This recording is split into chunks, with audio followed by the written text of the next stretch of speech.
for that. So I think we're going to get started. Welcome, everyone. I am Daniela Bleichmar, Director of the USC Levan Institute for the Humanities, and I am delighted that you are joining us for this session of our series on writing.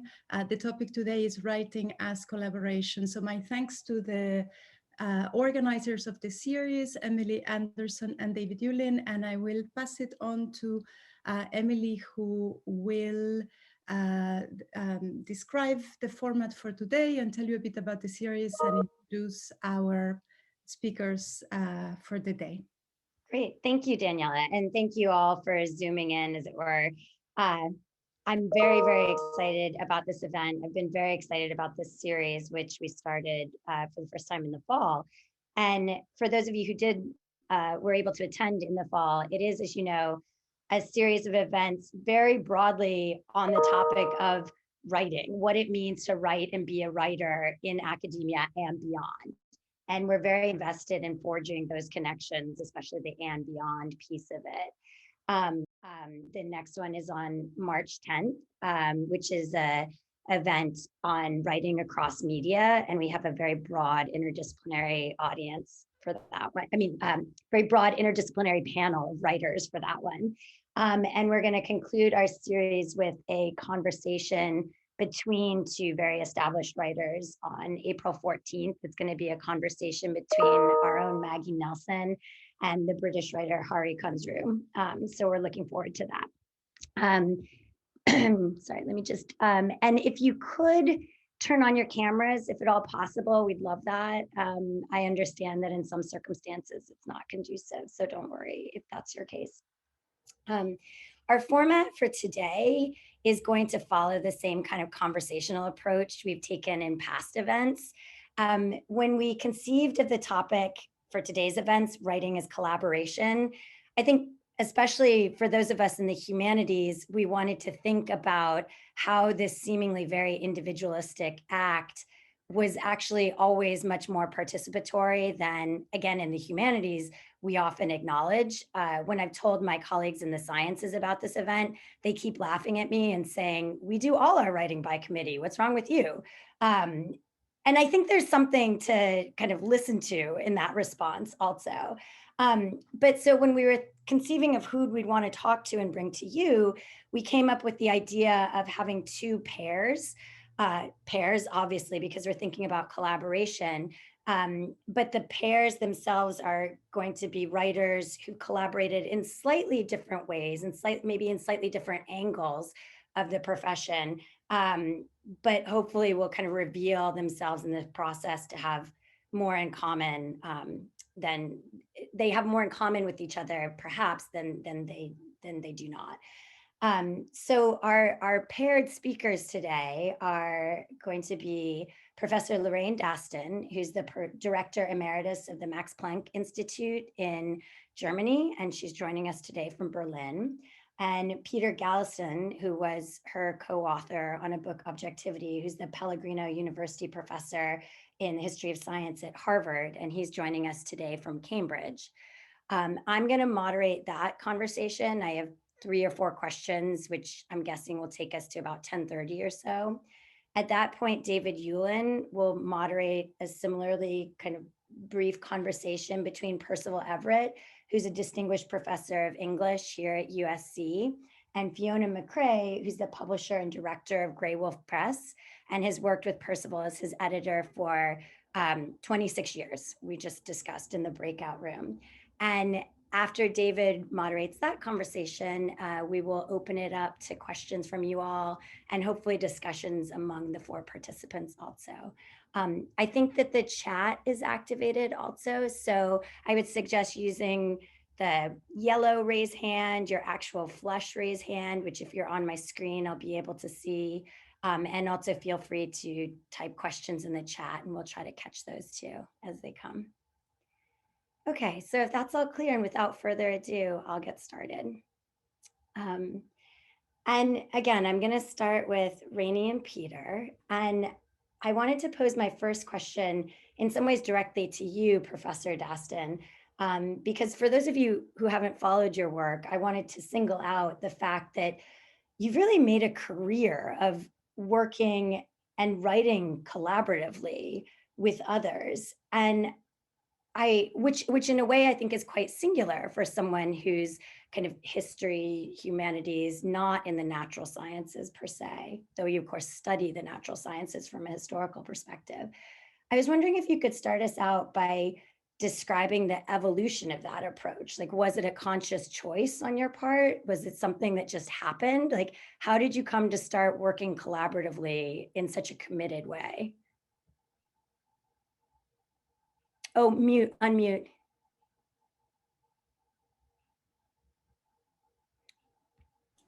There you go. Oh, I wish, thank you, Emily. I wish I could say that this was a concerted life plan.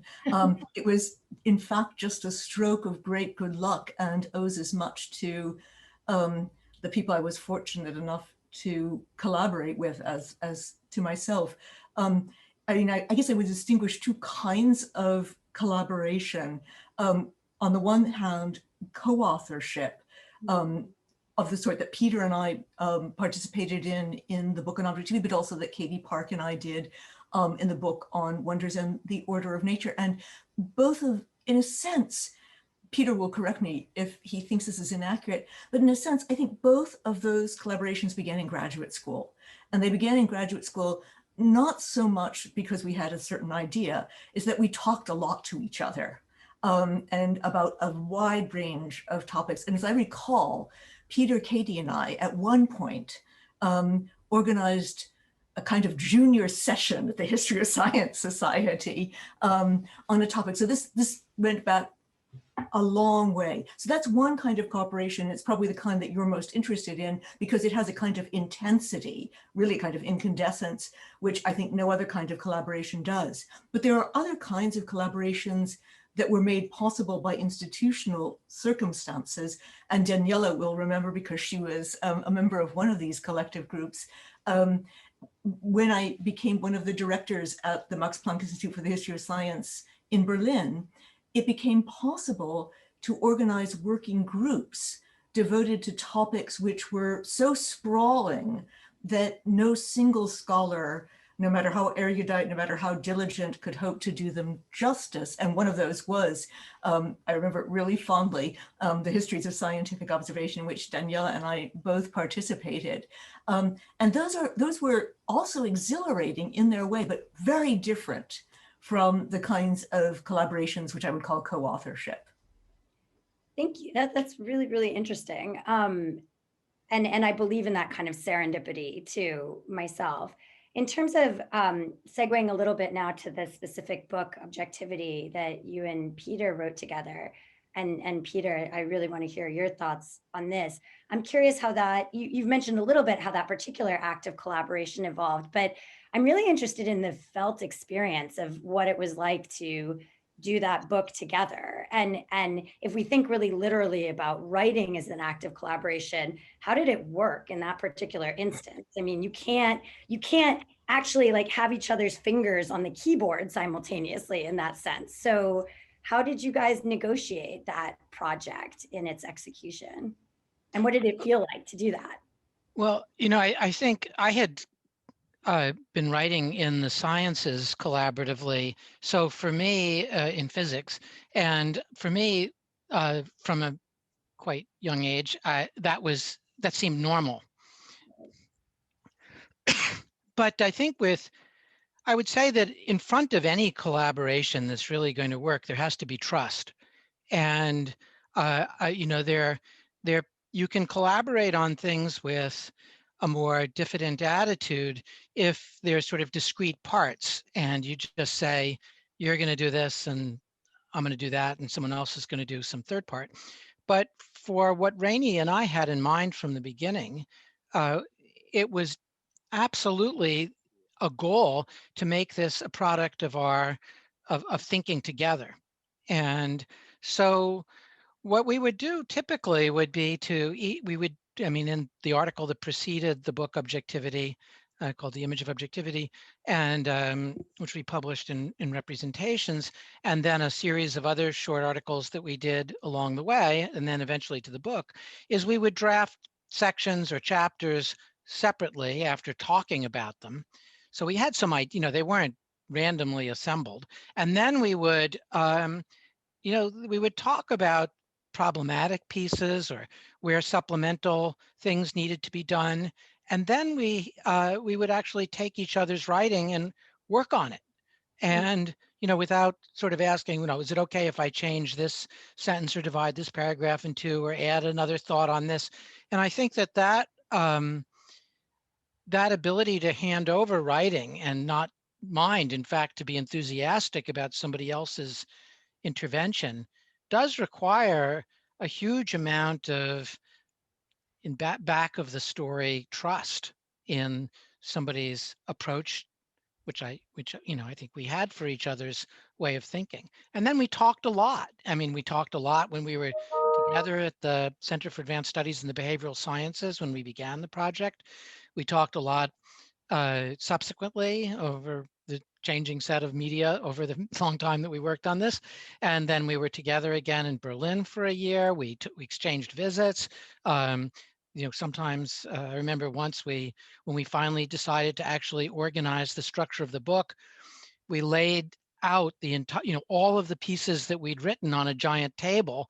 We were tired of being interrupted all the time, so we locked the door. And it was easy to remember when that was, because when we came out, it was general hysteria. It was 9/11, and the buildings had just collapsed. So I know exactly when we actually came out, very happy with ourselves that we'd finally figured out an organization for the project, and then suddenly in the midst of a world crisis. Wow. Yes. Yeah. No, I remember it's what I think psychologists call a flash bulb memory of that day. I think I would absolutely second what Peter said about trust emphatically. And I think that's perhaps since we're talking about co-authorship in the humanities, that's perhaps the hardest thing for humanists to surrender, because we take such pride in having our work voiced. Mm-hmm. And I think in many ways, although all parts of the collaboration were, as I said, absolutely exhilarating,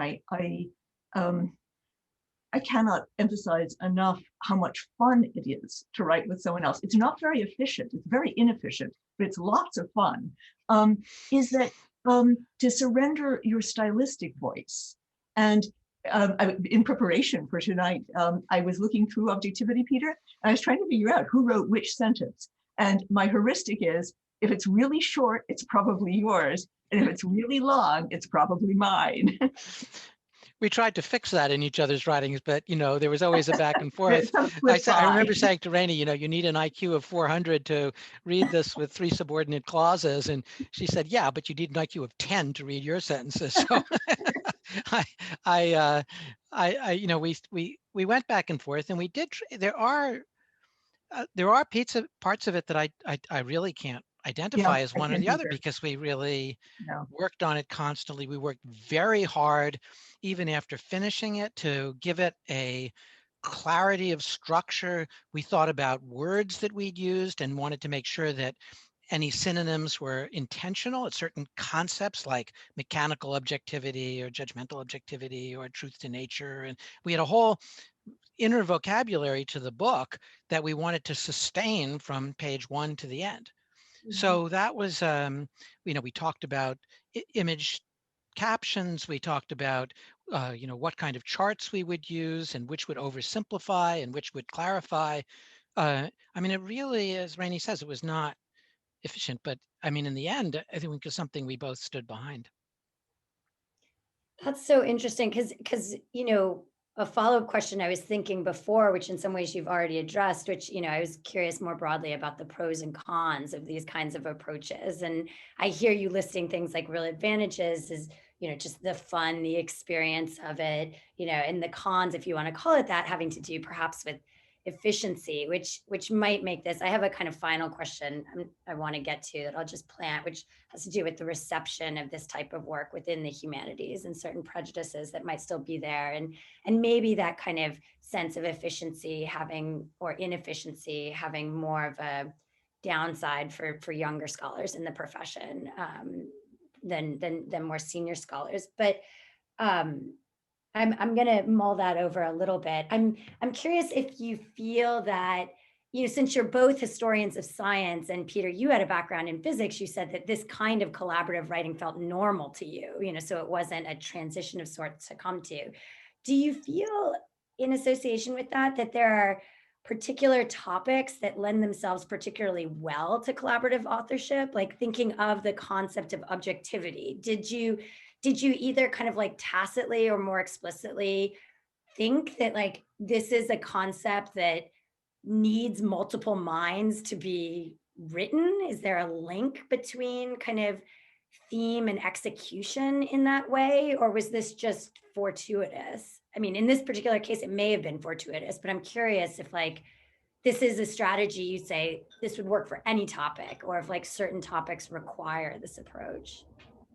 I think that we were both acutely conscious of how artificial the specializations within the history of science were. So the history of science people would have described themselves when we began this book as historians of a particular discipline, a discipline defined by the contemporary classification of the sciences, a historian of physics, a historian of mathematics, a historian of chemistry, etc. And we were both very conscious of how anachronistic that was, but also the periodizations in the history of science are highly artificial, as are the geographic specializations, which bear the heavy, and I must say pernicious imprint of national historiographies.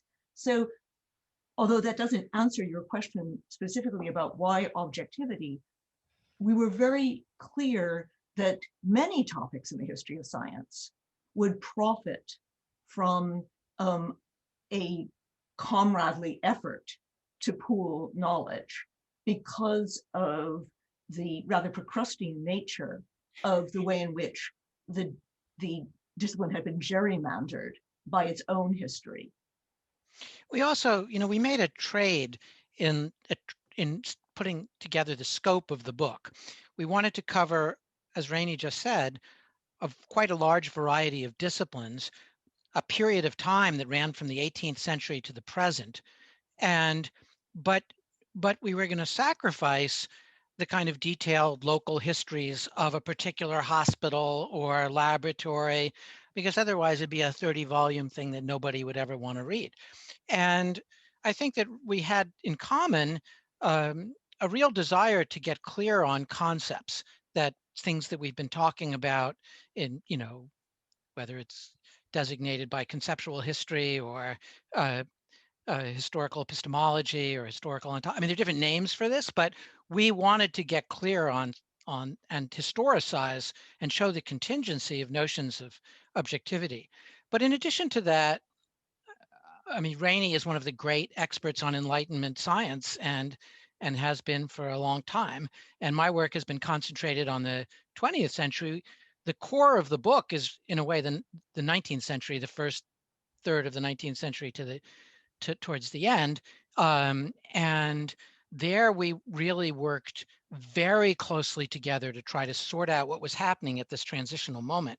And Rainey, I think, brought a huge reservoir of knowledge of sources and methods for the 18th century part. And, I had more experience writing about 20th century, early 21st century science. So I think that, we had a lot in common, both in substance and in method or approach, and figuring out what would not be in the book, what would be in the book, making this something that, would examine this source idea, this literary entity called the Scientific Atlas, and to make that our kind of thread through the book. Even as it changed forms, it carried this literary object, this strange thing that carries on smoothly through that period, despite its disruptions.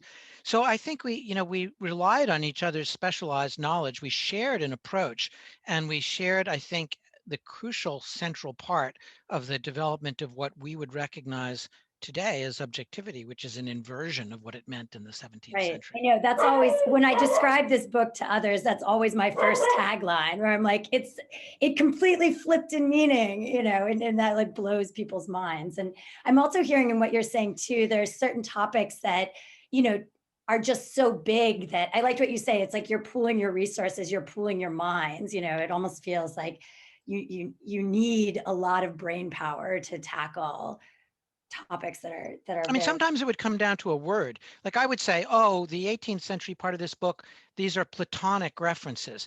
And Rennie would say, Platonic carries all these other, denotes these other things. Let's avoid that because that's going to confuse the experts on Neoplatonism and, and she was right. And we didn't use that term. And I think that, so sometimes getting something straight involves an individual term, and we would spend hours talking about these and developing notions that helped us through, like mechanical objectivity or right. Well, the 18th century is the era of the English dictionary, so I'm all for defining terms. That's brilliant. Let's hear it for Samuel Johnson. Yeah, I know. I mean, we always have to give a shout out. That's right. That the lexicographers, right?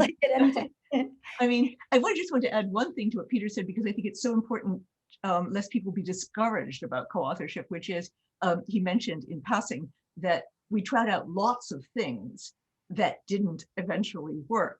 And because for both of us, so my view when we started this project was that I fall off the edge of the earth after 1840.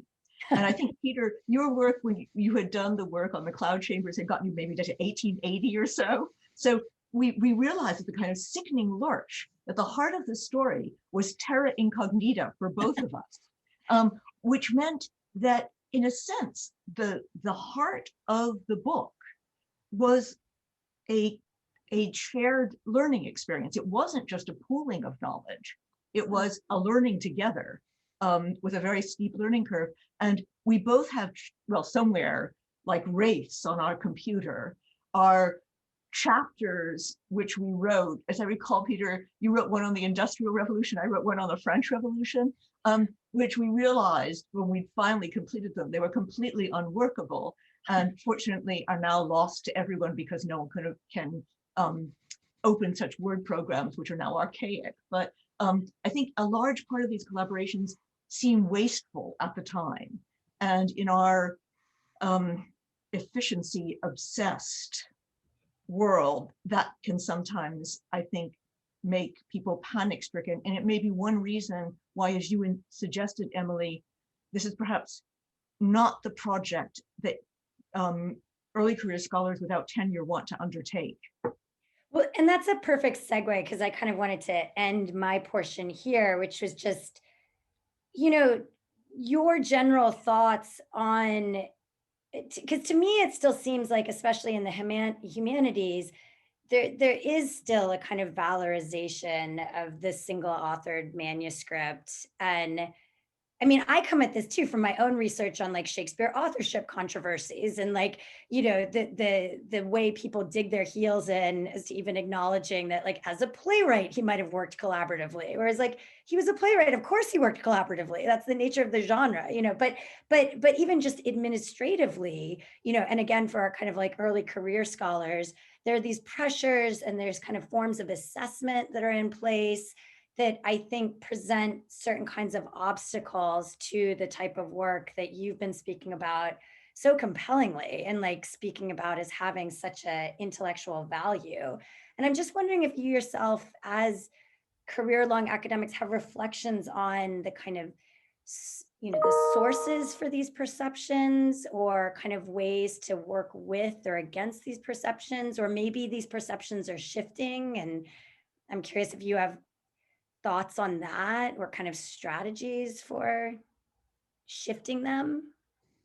Yeah, I mean, I'd be very curious what Peter has to say about his experience, not only in collaborating as a scientist, but also Peter as a filmmaker. and I will has bring that in too. masterminded incredibly complicated collective efforts. But I would just say that the more I know about this, the more puzzled I am about the solitary quality of humanistic scholarly work, because I see that Christian Flo is here. I will mention the Thesaurus Linguae Latinae, about which he has written a brilliant dissertation, which is very typical of the kind of collective philological projects of the 19th century. Big science, we could call it big scholarship. It's in German, it's, you know, große Wissenschaftsbetrieb, but it was invented by the humanists. It wasn't invented by the scientists in the 1850s. I think there is a story that must have to do with romanticism about why scholarship became such a cult of the individual in the humanities. But I say that with a question mark afterwards. But really, I'd be very interested in what Peter thinks, given that he straddled the boundary between the humanities and the sciences. Yeah, I mean, I think analytically, I don't have any doubt that even works that are supposedly individual actually have a collective dimension to them.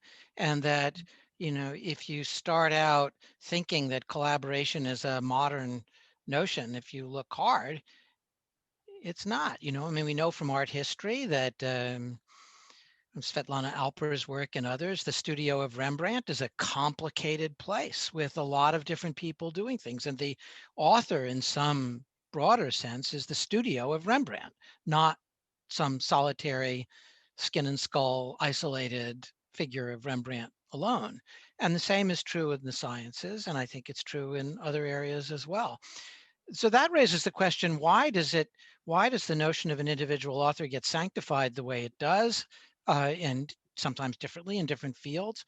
And sort of operationally, for younger scholars, it is something that one can take into account in thinking about offering paths for individually authored things as a way of certifying oneself, applying for jobs and promotions and so on. So, you know, I think, I mean, I see that in the sciences too. If you're a member, I'm a member of the Event Horizon Telescope collaboration, and you know, we have 300 people, and it's necessary for younger people to have some work products that they can say, I did this. Mm-hmm. And so I think there are ways that you can do that. I mean, that the first project that Rainey and Catherine Park and I did, we had 3 closely associated pieces, one on Descartes that I did, one on Bacon that Katie did, and one in Galileo that Rainey did. And we published them as a trio of things, but they, even though we talked a lot about how imagination and visualization worked in the 3 figures, they were identifiably distinct. So there may be ways to collaborate and yet to render into the evaluational and promotional system that which it needs. I don't think it's impossible, but I do think it's very artificial to imagine that there is such a thing as a isolated author. That's something we produce. That's really helpful. And I'm glad that Rainey mentioned your film project. I'm hoping that can come up more in our general discussion too, because I've been thinking about that in the back of my head as like another by definition kind of collaborative genre. I'm gonna thank you guys now so much for your comments and turn it over to my co-convener, David Yulin now for our next pair. And then we'll be opening it up for general discussion to everyone after that. David. Thanks, thanks, Emily, and thanks for accommodating my crazy schedule today. I'm sorry to have missed the first part of this conversation. I'm looking forward to watching it on the video, and I hope that in my conversation with Percival and Fiona, who I'll introduce in a moment, I am not. I'm not redundant. So I don't think we will, because I think the disciplines are different. So we'll talk for probably 25 minutes or so, thereabouts, until the end of the hour maybe, and then we will open it up to a broad kind of conversation with all of you, questions, etc. Whatever it is you want to talk about. I'm going to just very briefly introduce Fiona and Percival, and then we will talk. So Percival Everett is a distinguished professor of English at USC and the author of I can't even count how many books we'll have. First of all, you can tell us well over 20 novels, short stories, poetry, children's books. Also, I did notice when I came onto the Zoom that he wins my vote for the best room backdrop, best Zoom room. I would love to be sitting in a room with all those instruments personally. And in conversation with Percival and myself is Fiona McRae, who's the editorial director of Grey Wolf Press. For those of you who don't know Grey Wolf Press, you should. It's the, I think, the most significant independent publisher in the United States, publishing amazing work by amazing writers across genre, certainly the finest poetry program in the country, and brilliant fiction and nonfiction, including publishing work by Claudia Rankin, Maggie Nelson, etc. So I want to talk a bit about both. I want to invite both of you. We'll talk a bit about kind of how you got to where you are, but I'm very interested in this long-term editorial writer collaboration and relationship. As someone myself who works as both an editor and a writer, and who has depended as a writer for my entire professional life on editors to save me from myself, I believe that you know, there is, just to echo kind of what I heard at the very end of the last conversation, there is no work that gets created in isolation. I mean, you know, obviously pieces of it get created in isolation, but but there's also real developmental work in the collaboration, and in that editorial collaboration. It's essential for writers to be able to trust editors, and essential for editors, I think, to trust writers. And I think those are two different things. I want to talk about what that means to both of you. For me, that means allowing the writer to kind of go off where they need to go, and then figuring out how to rein the work in if it needs to be reined in. And also from the writer's side, trusting that the editor has the best interests of the work at heart. Often when I'm involved in this process on either side of the table, my hope is that my hope is that we're all working for the benefit of the work, and which is not to say that ego doesn't come in, because ego always makes its way into any kind of collaborative dynamic, but hopefully it's all centered on the work itself. And so with that brief introduction, why don't we start? I think, first of all, I'll start by asking you a question, and then I'll bring in Fiona.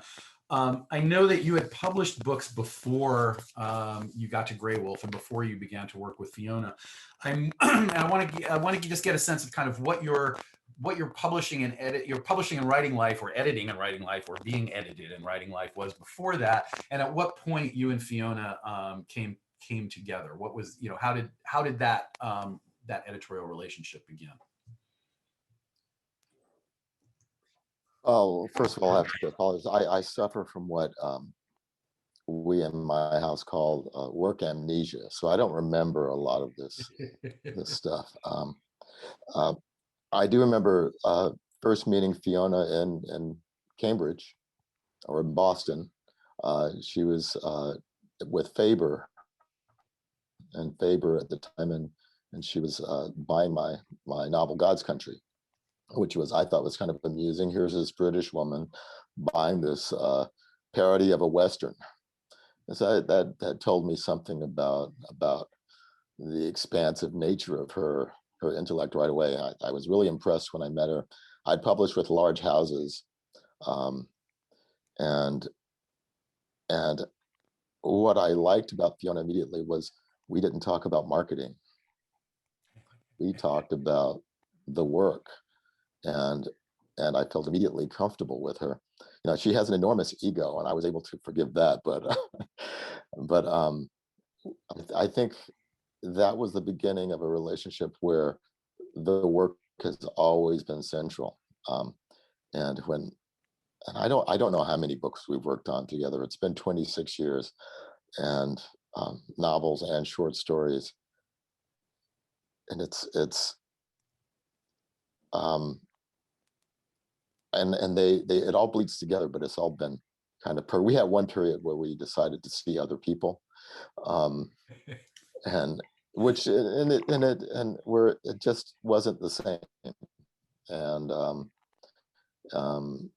she can say more about how that went, but I think it's a working relationship that I think I need, and one of the problems, of course, is that she understands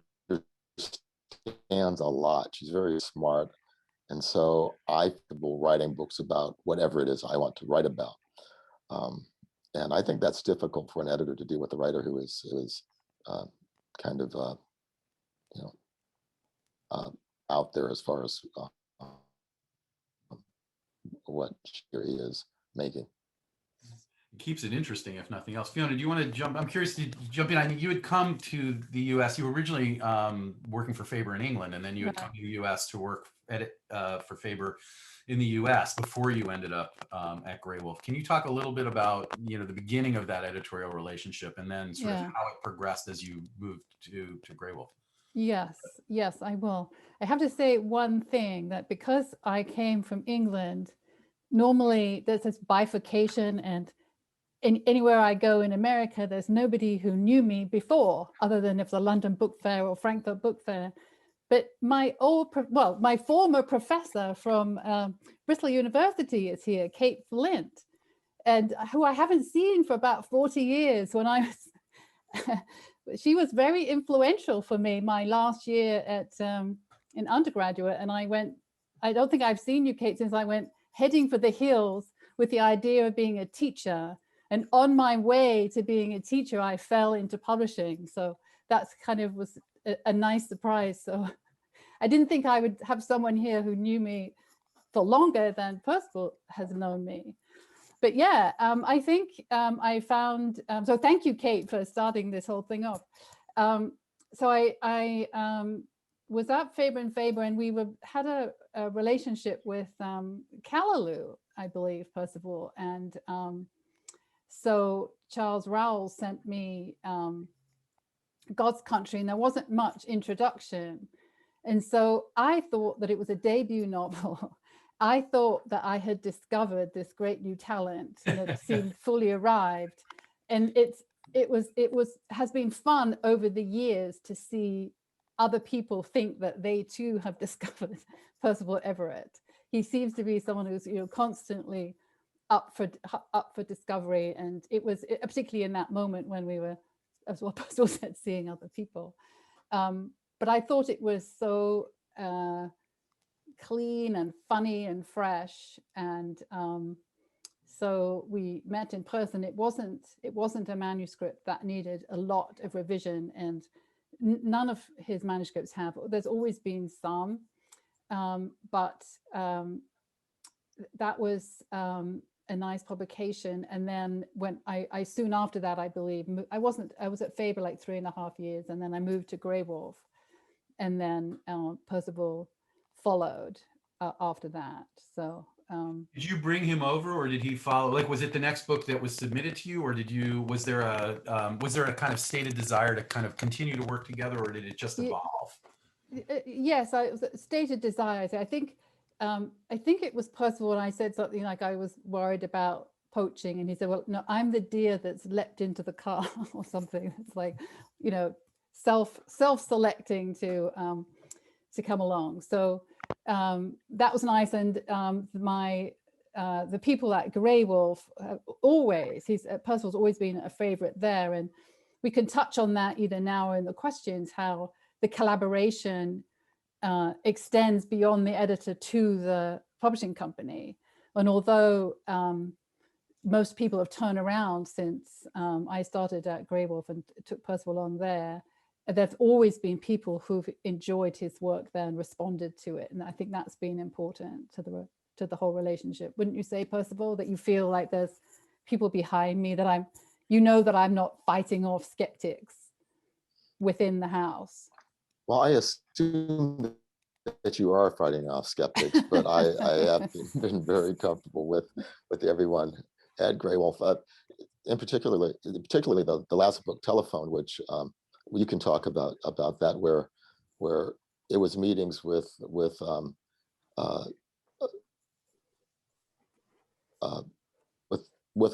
staff at Grey Wolf that actually generated the title of the book, and that was an experience I hadn't had before. This was a project that I didn't think anyone would publish, and of course I think this every time I write a novel. But Fiona very supportive of my habit. So this is where we are.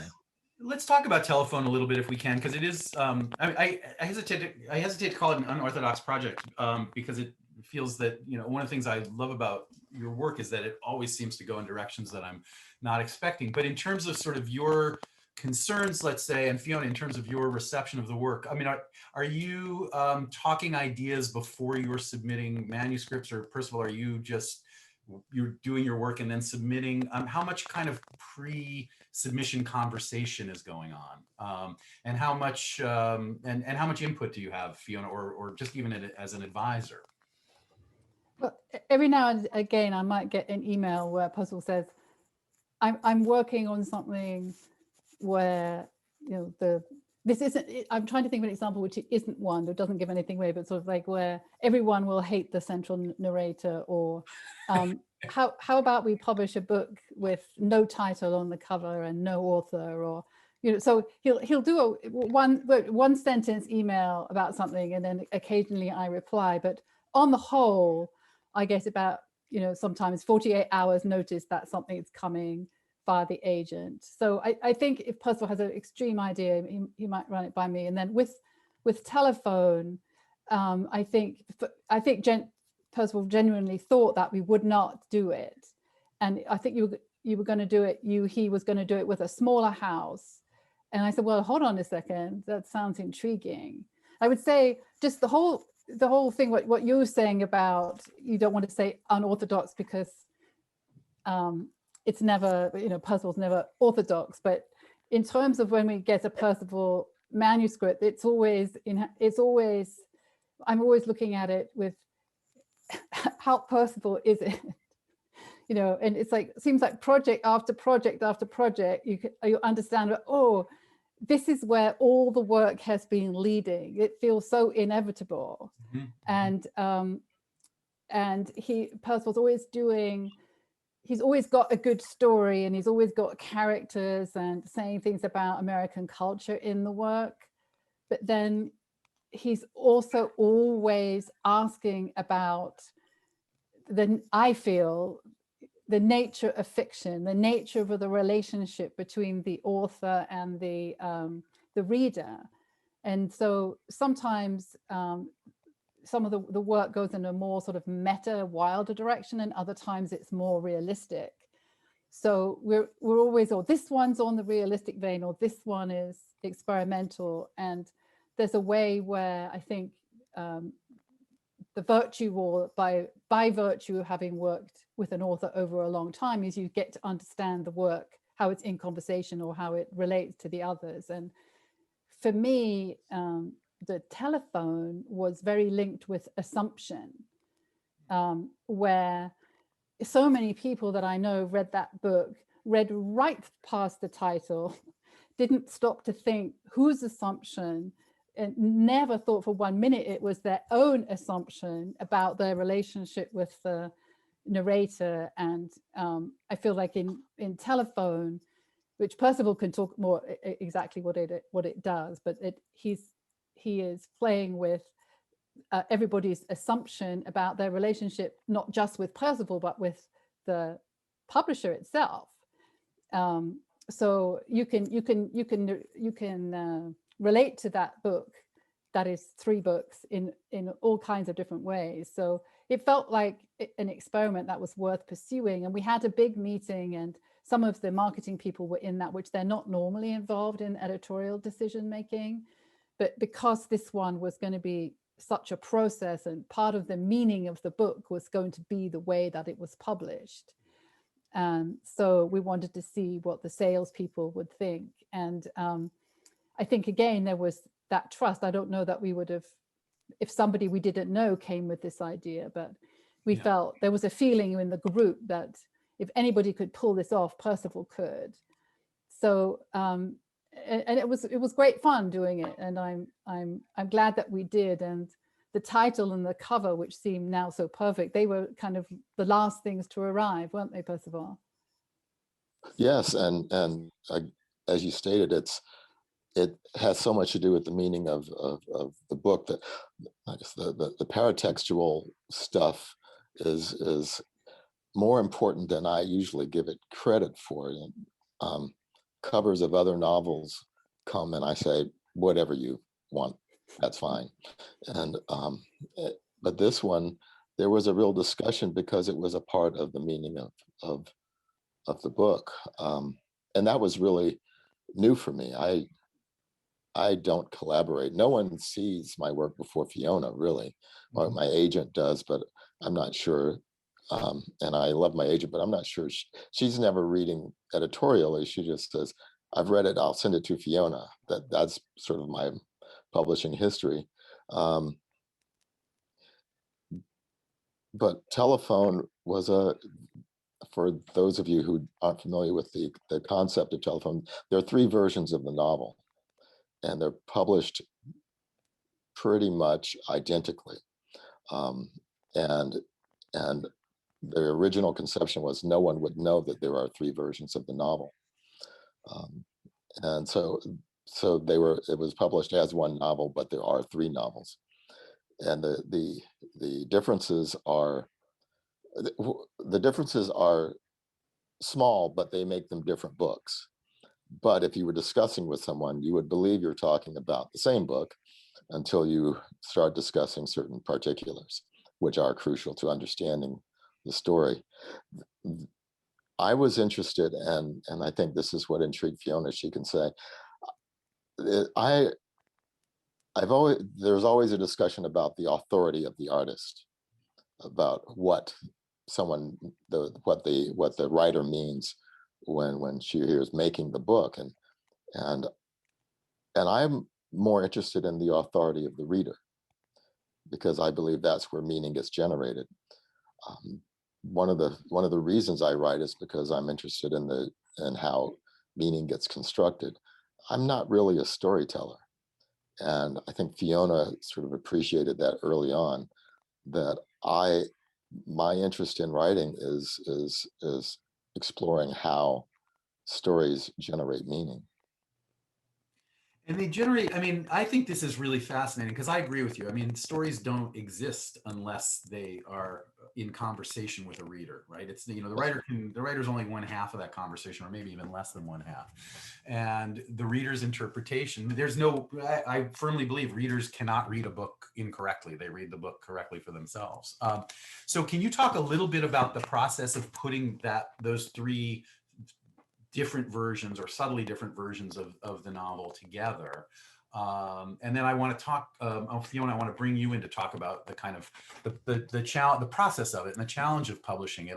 I think it's a fantastic idea to not let people know that there are any differences between the books and kind of create that sort of dynamic conversation.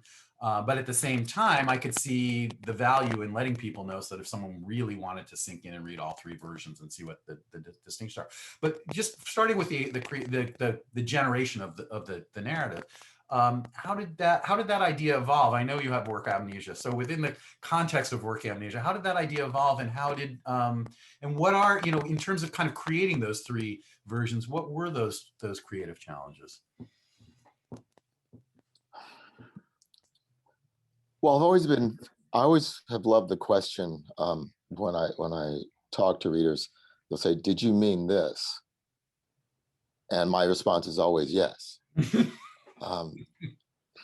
Because readers are smarter than I am. They know the work better than I do. And if they see it there, it's there. And that's the magic of making any kind of art. I can't control what this does when it leaves me. What I think I might mean, it means nothing in the world. It's only what the work does. This is why, as Fiona mentioned, I often would like to publish something without my name on it, because the work is going to do the work that it does.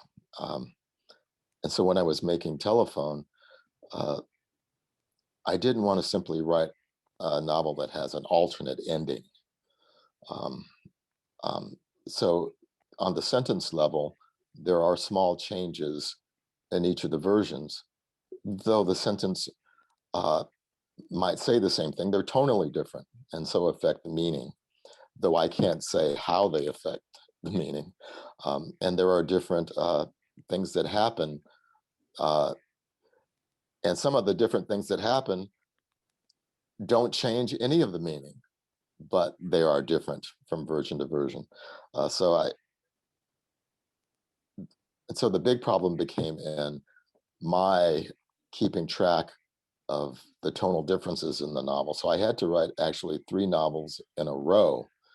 I wasn't changing things. I was simply rewriting the novel with a different conception of its general arc and meaning, which created a kind of an editing nightmare where, and Fiona can speak to that. And I really hated the process of having to read the same novel 3 times. Because I don't read my work after I publish it at all, and to have to read the same novel over and over again was just torture to me. Yeah, I can see that. I hate reading my own work, but it does seem to me, and then Fiona, I want to bring you in on this, but it does seem to me in a way that that it's almost echoing the kind of revision process in a way, you know, because in revision, we're constantly rewriting or writing a new version of the work, you know, that does the revised version, even the version, let's say we submit as opposed to the first draft, is not the definitive version. It's just a different version. It's something that as we were going through and reworking, we saw other things and brought other things up in the mix. I wonder if that was if that became part of the construction process, the process of making the 3 books. Did it feel like revising drafts, or was it somehow different? Well, not really. But this is a function of my being such a poor typist. I write in longhand, and then it takes me forever to put it through the machine, and so the first time I see it all together, it's pretty much it. I think a long time about things before I put them down, and so I don't revise story that much. I will revise language but story elements really don't change so much. So that wasn't part of the experience. It was more again the idea that even as I read something, and from judging contests, I feel the same way. If I read something on Thursday, I will respond to it differently if I read it on Tuesday. And the same thing is with any work of art. The work is always changing because I'm a different person when I see it, and I love that idea, and so that's what I was playing. Yeah, I think of that as in terms of reviewing, that, you know, if I write the review on one day, it's going to be different than if I write the review on a different day. It depends on the thing. I do want to move to questions from the audience in a minute, but before we do that, Fiona, I want to just get your sense of this process of what it was like to, you know, first of all, to kind of be presented with this idea. We're going to have 3 different books. We're not going to tell anybody about what the differences are, and we're going to put them out. And then also in terms of that editorial process, to kind of go through and edit and well, not just read, but edit 3 different versions of the same novel. That's got to be a particular challenge. Yes, it was. For some of the micro tracking, we did bring in another editor at Greywater to help with some of that, but it was a new experience, and then sort of trying to figure out which one I liked best and what that said about me. And because there's a real serious novel here that is responding to our times, and in its own way, within the novel itself, it's making some important statements. So, you know, not to give too much away, but, you know, they're variously pessimistic. There's 2 sad storylines, and they can be more or less upsetting according to which version that you have. So, but it doesn't really answer your question, but in sort of thinking about this, I sometimes think about also, I mentioned assumption earlier, but I am not Sidney Poitier, which is one of the, from the crass point of view, it's one of Percival's best-selling books and one of the most popular. And Percival came to Minneapolis and was asked a long-winded question, many-worded question. Lorraine would have liked it. about the inspiration for it. And Percival just looked at the interviewer and said, no, it was algebra, because that was my inspiration, because I was taught once A equals A. And I was like, no, it doesn't, because that A is on that side and that A is on that side of the page. So they're not the same A. So that also somehow or another that feels relevant to this book that comes in 3 versions, and what's different and what's the same, and what and the trouble you get into if you ask Percival too directly why he's doing what he's doing. Yeah.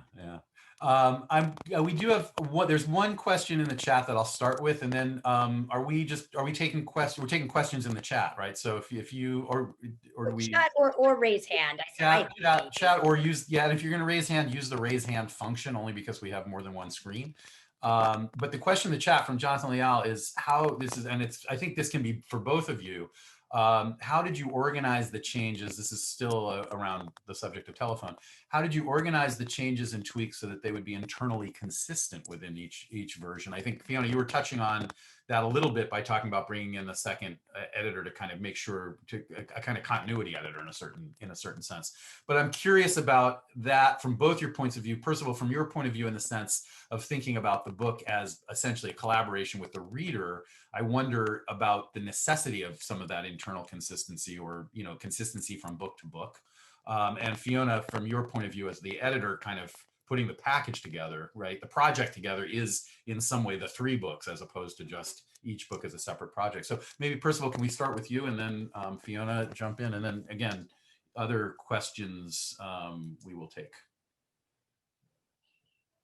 Well, I think when we started editing the 3 versions, and we did them one at a time, there are always parts of my novels that are, the meaning of it, I don't think is apparent to,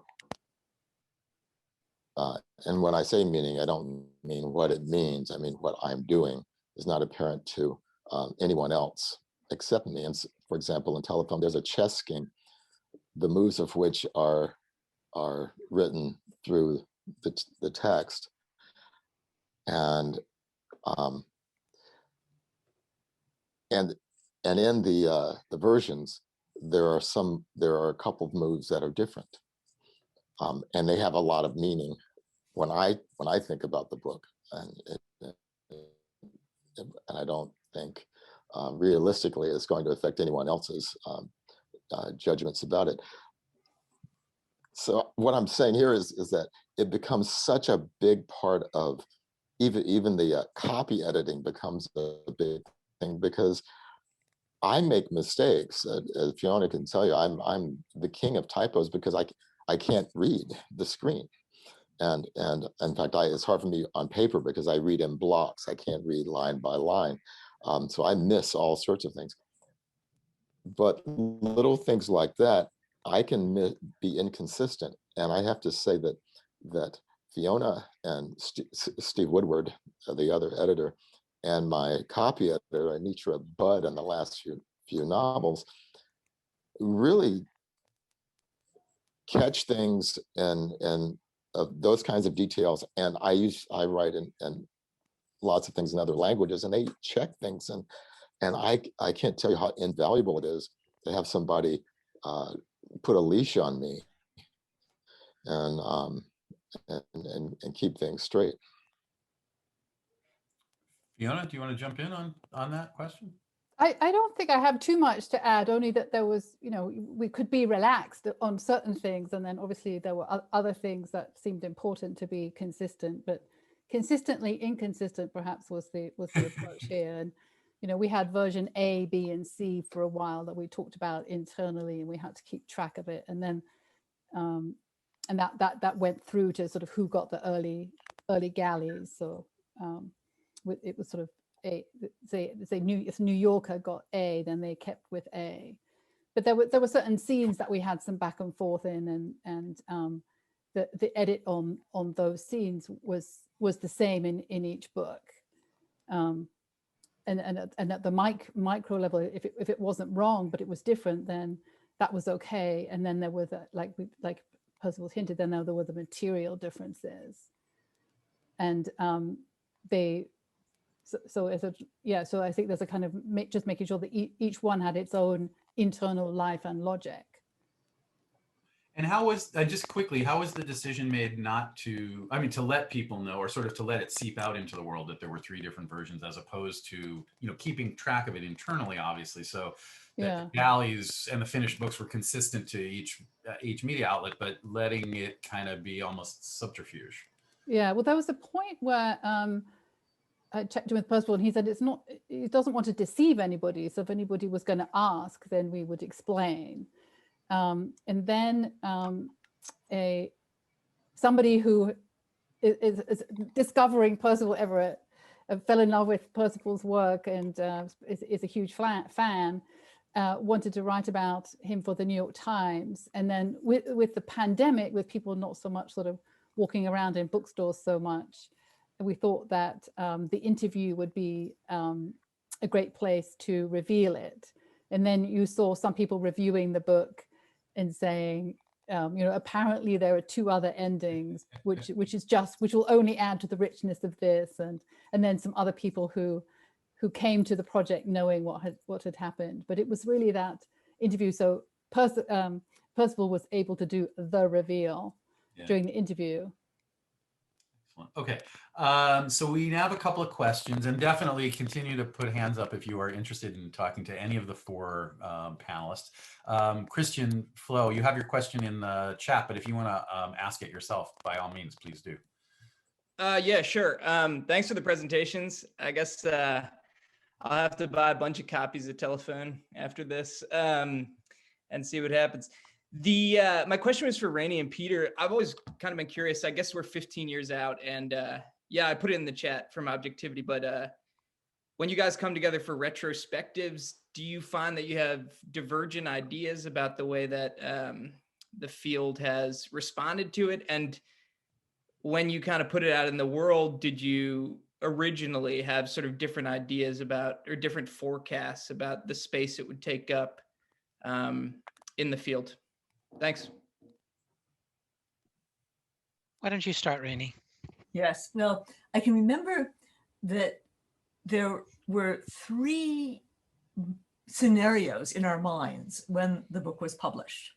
One of them was that people would say, "Are you insane?" And we had gotten this reaction when we had given talks. Peter mentioned the articles that we published en route to the book, in which people looked at us with crossed eyes and furrowed brows and said, "What are you talking about? It's in the very nature of objectivity that it can't have a history." That was reaction 1. Reaction 2 was, if you are trying to write a history of objectivity, it's because you are trying to debunk objectivity, which we were not trying to do. And reaction 3 was, this is a monstrous hybrid.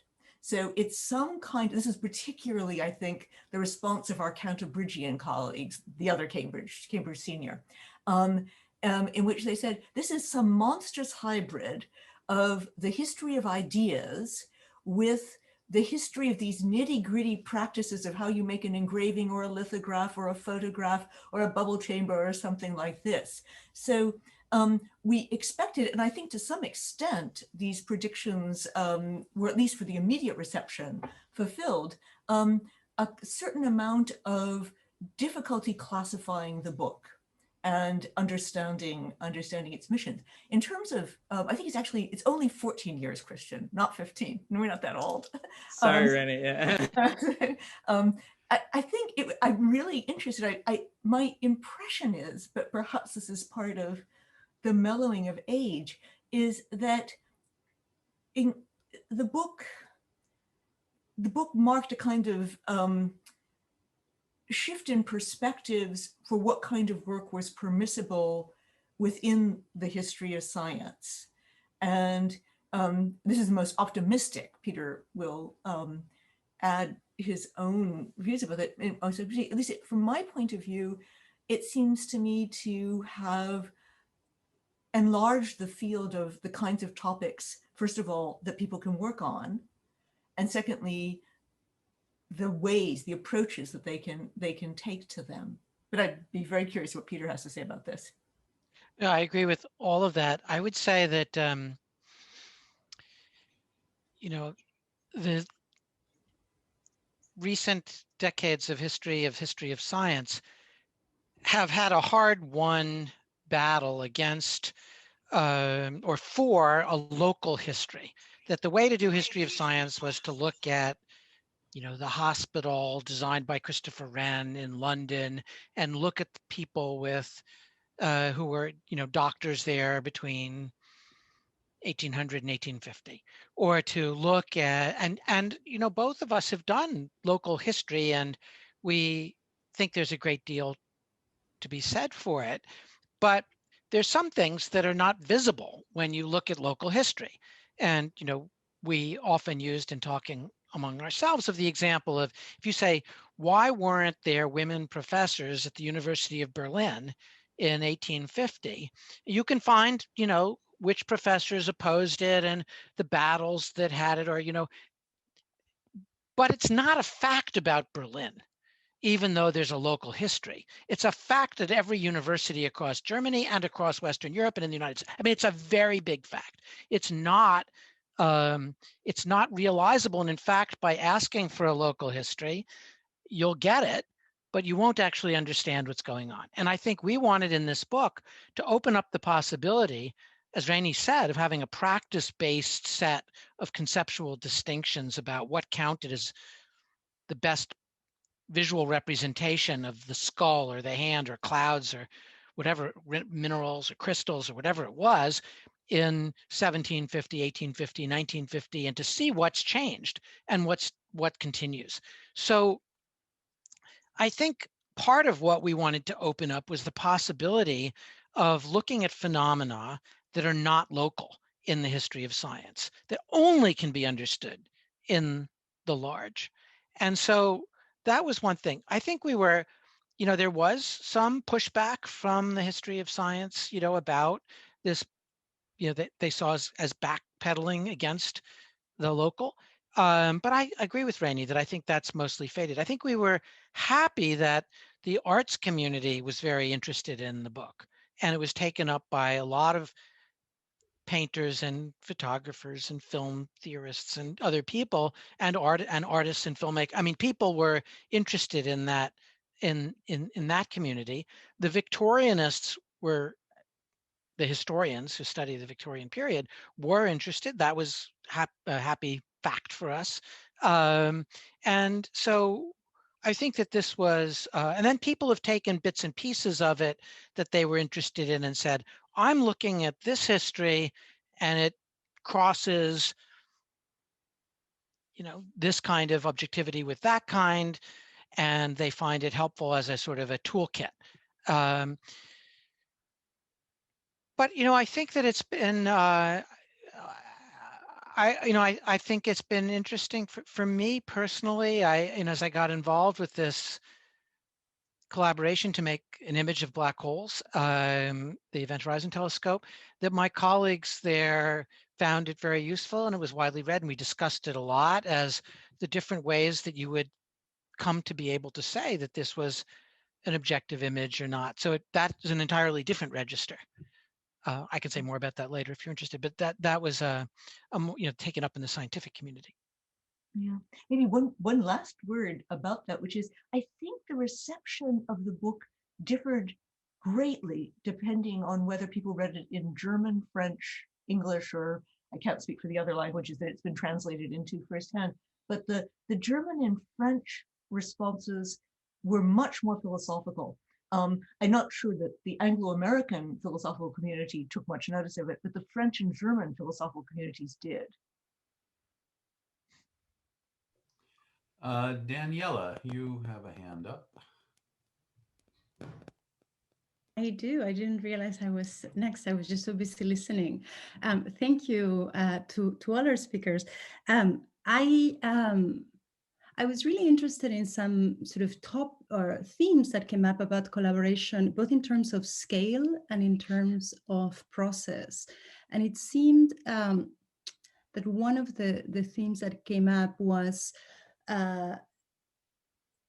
collaboration, certain projects that one does in one's own, and collaboration as a way to sort of put a big and complex puzzle together by bringing together multiple pieces that are best worked, either like dividing responsibility or interweaving them, versus the article or something like that. So I wanted to invite you to say something about the issue of scale and collaboration, which in a way connects to what Emily was asking earlier on about different kinds of projects or different kinds of moments.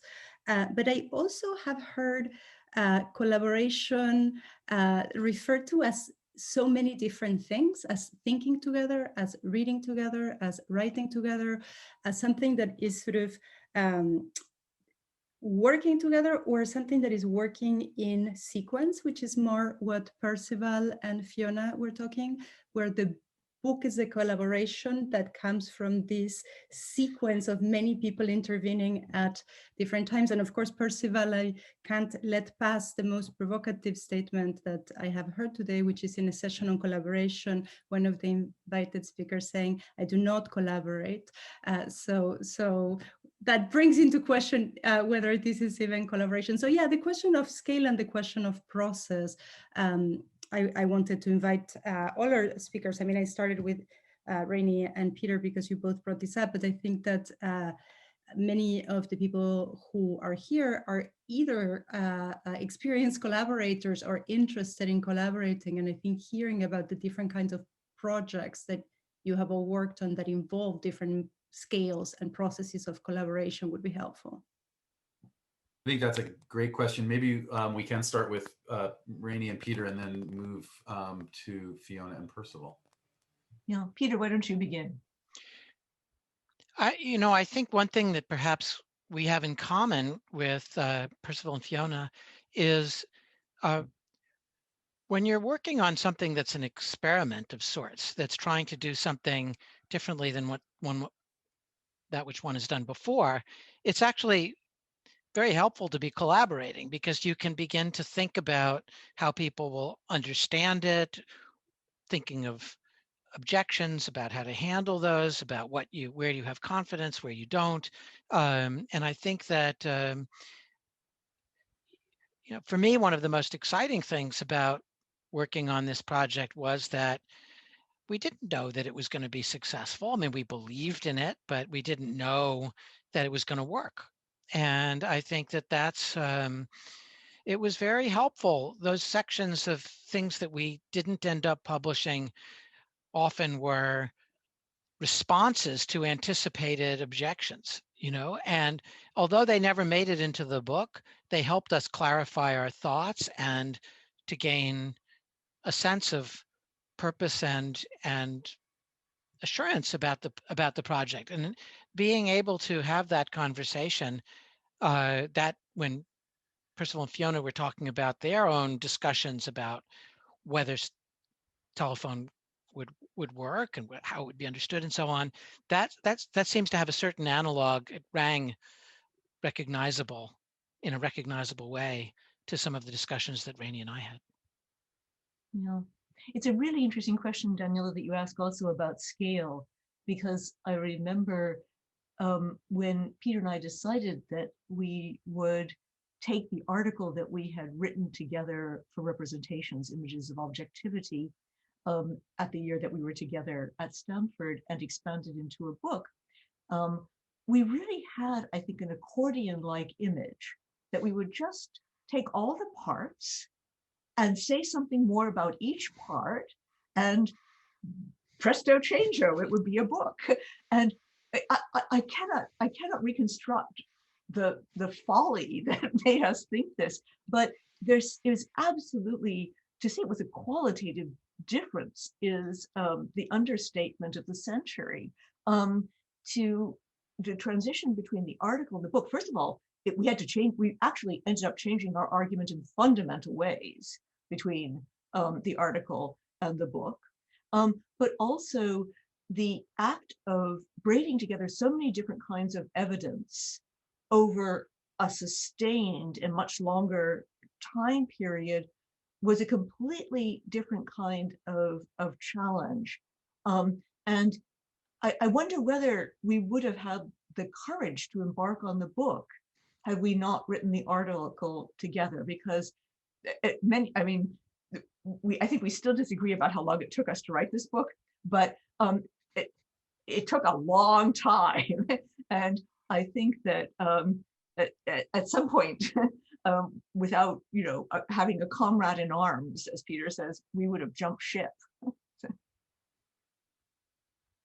I wonder if Fiona and Percival, if you can talk about that too. I think that the comrade in arms part is really interesting, and also just picking up on one of Peter's comments in his answer about sort of the process of beginning an experiment. That the beginning an experiment, whether directly collaboratively or at least knowing that there is a kind of sympathetic collaborator in the mix. I guess the phrase that popped into my head was, does it offer the kind of safety, the creative safety, to push beyond the realm of safety, right? To push into kind of potentially dangerous territory, or to really explore or experiment.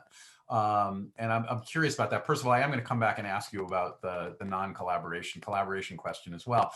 But I wonder if either of you want to jump in on that question about how, I guess, the trust of that collaboration or the trust of that relationship, does it allow paradoxically kind of more experimenting, or more of a kind of deeper dig into one's own personal questions, because that there's someone who has your back in a certain way. I mean, maybe let's start with you, Percival, and then go to Fiona, and then I'll come back to you about the non-collaboration question. Well, one of the great fortunes that I have in my career as a writer is Fiona.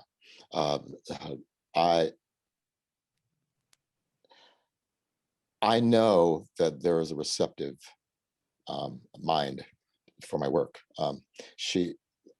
I have felt for the last 26 years that I have permission to do what I want to do. I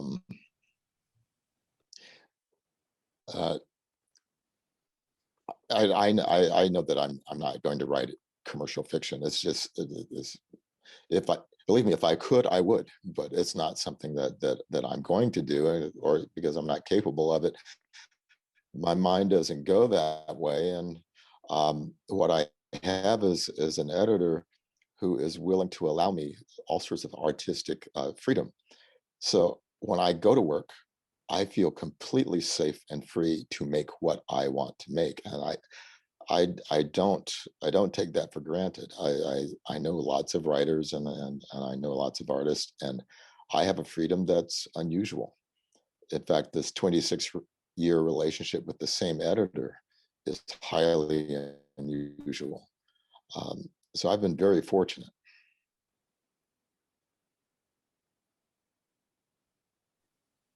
Sorry, I was muted and didn't realize it. Fiona, from your point of view, in terms of the other side of that relationship and kind of, I guess, creating or helping to create that that space, I'm curious about kind of your sense of that and how it has evolved over the course of that creative relationship.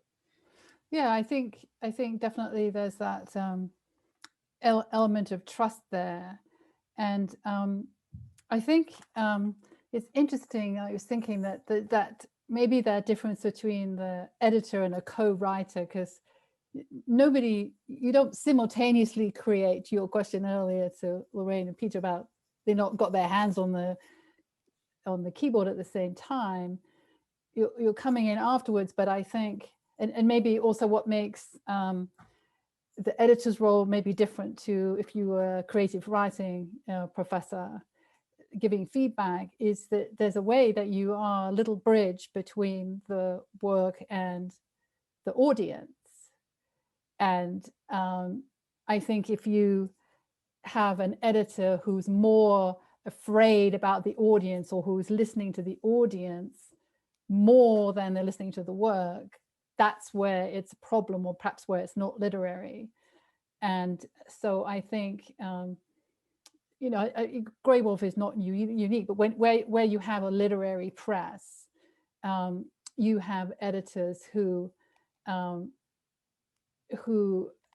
maybe have a sort of organic and receptive idea about how literature and the audience can work. So I think there's maybe some trust. So I'm reading always as an editor, kind of this, you get this, you have the feeling that a manuscript is molten. You know, there's a point when you can make all the apps on your phone kind of vibrate. That's not set. It's almost like the manuscript is like that.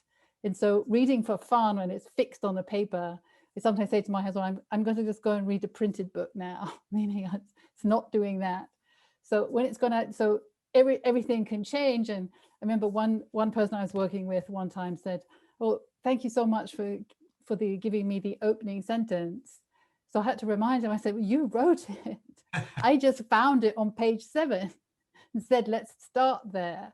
So you have this whole, it's quite exciting, and you're doing it for yourself, but also for this sort of imagined other readers out there.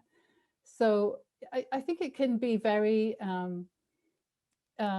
be a very generative relationship at whatever scale that you're doing it. So I feel like the editor has to trust themselves, trust that there is an audience.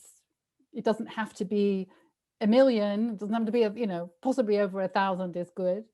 And then you have to really sort of get your eye as close to the man. Obviously the author is going to always have their eye the closest, but your eye becomes the closest one after the author. So you're trying to make it deliver on what it is trying to do. You're not trying to say, oh, well, the audiences seem to be going for this. So Percival, how about trying that with your manuscript? But it's more like, Percival, you seem to be doing this, or this half sentence at the end of this paragraph makes the whole paragraph seem inauthentic. Do you agree? Yes or no? And occasionally, yes, I agree. Quite often not. So we have one question in the chat, which I want to get to, but I do want to just ask Percival very quickly to just address the non-collaboration, the non-collaboration question. I mean, in the drafting certainly, but it feels like there is an element of both in some way. Well, I think it's fair to say I make the manuscript. Together, Fiona and I make the book, and that's how it's different. And I think it's true of all novelists. No one interferes in my process when we're making the manuscripts. But in order to have, Fiona makes my books better. That's why I'm with her. If I didn't believe that, I would have moved to another press by now. But I know that she cares about one thing, and it's not making a book she wants to see, or even making a book I want to see. She wants to make the book better, and that's the collaboration I really enjoy. Yeah, that's the best you can hope for. We have one last question. I do want to be cognizant. Very kind, Percival. Oh, sorry. Go ahead, Fiona. I just said you're very kind, Percival. We have one. I've been waiting for years for her to say that to me. And here we have it on tape. It's recorded. All right, so we have one last question. I do want to be cognizant of people's time. Mike, do you want to ask it? And then, yeah, go ahead. Sure. Yeah, and especially cognizant of time. I was just saying in the chat, it was something that Lorraine had said earlier, but I was curious, given that a lot of projects often sort of either have to move at speeds of their own sometimes, or people sort of find speeds or rhythms that work gets done at. I was curious how time entered into people's collaborations. And this is a question for any of the speakers, but how did you manage rhythms? How did you manage sort of which deadlines mattered or didn't matter, or when it was time to stop on a collaboration? Yeah. I think for one, we did, exact number of years, Rainey and I may disagree about, but it was, a long time, well, much more than a decade. And I think that there were some times that were set by not knowing how to proceed, that we got stuck on a conceptual point. And that just couldn't be rushed. I mean, we could have a deadline, but the deadline wouldn't matter until we figured that out. Like really getting clear on what we thought about the question of causality in the book, or that the history of the scientific self was completely inextricable, or that subjectivity and objectivity had to be understood together, like left and right and up and down. I mean, there were conceptual issues that were more than just methodological predilections. They were the sine qua non of being able to finish the book or to write the book. And then there were questions of, it's true that there were periods of very intense work where we were getting ready to meet together to really hash out and finish revisions of a chapter. And then towards the end of the book, we had, and in the writing of that first article and in the finishing of the final manuscript, we did have more discrete deadlines, and we had the help of an excellent editor, Amy Johnson, who gave us a really wonderful, close and detailed reading. So I think there were different moments, but some questions I tend to write slowly. And, I have a book that came out, and a second book came out a decade later, and a third book the book with Rainey was a decade after that. I mean, it was, it takes time, and I like writing over and over again. I like working things out carefully, and so does Rainey. So I think in that respect, we were well suited to collaborate. Yeah, there were perhaps other practical things I should mention, because Peter and I were on different continents for most of this collaboration. Sometimes we did have the good fortune to be in the same place at the same time. But although it's true, we tried to take advantage of the media that existed, I still feel that our best, most fruitful moments of collaboration were when we were in the same time at the same place. And those moments could not be orchestrated in any straightforward fashion. We also both had, at the time that we began, at least, young children. So we were doing this, well, I was about to say with our left hand, but it was really like a third hand in addition to all of the other projects, which meant that the time had a kind of stuttering, irregular quality to it. Percival or Fiona, anything you want to add on this? Well, Fiona can speak to this. I think I'm a bit of a pain in her side because I work a lot. I think it's in poor taste, but I do. So again, I'm very lucky to have a publisher. Fiona has broken the rules for me. I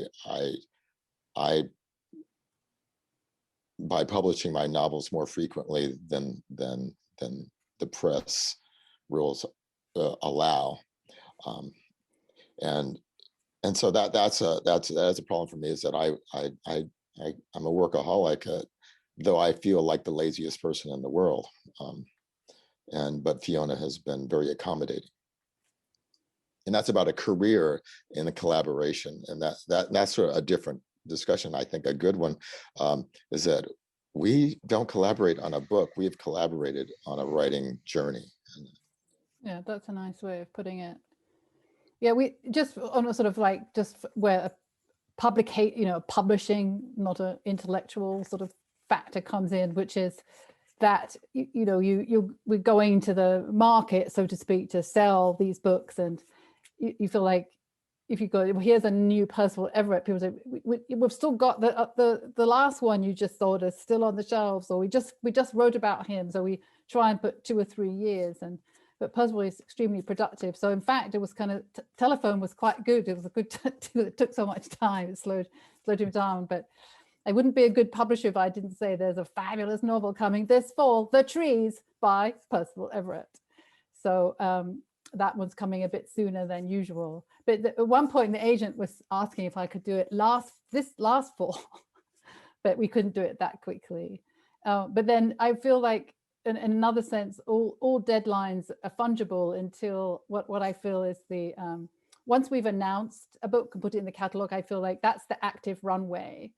And once it's on an active runway, then it's kind of like, okay, I give up, we got to go. There's a point where you just realize it's finishing, but we have a process where we increasingly are strict around trying not to sort of start a book on that publishing process without knowing it's 99.9% finished, because otherwise you get in a position where you're writing catalog copy or for a manuscript that you haven't finished reading or isn't finished doing, or the time of, this is just on a publication truth, the time in publishing is not so much the physical time it takes to print the book, but the months in advance you have to have the early galleys so that the early reviewers, and it's the whole marketing thing takes about a year, so it's a 52-week schedule. But there is a way where that can if you're feeling pressed for time, it hasn't happened with Possible Book, but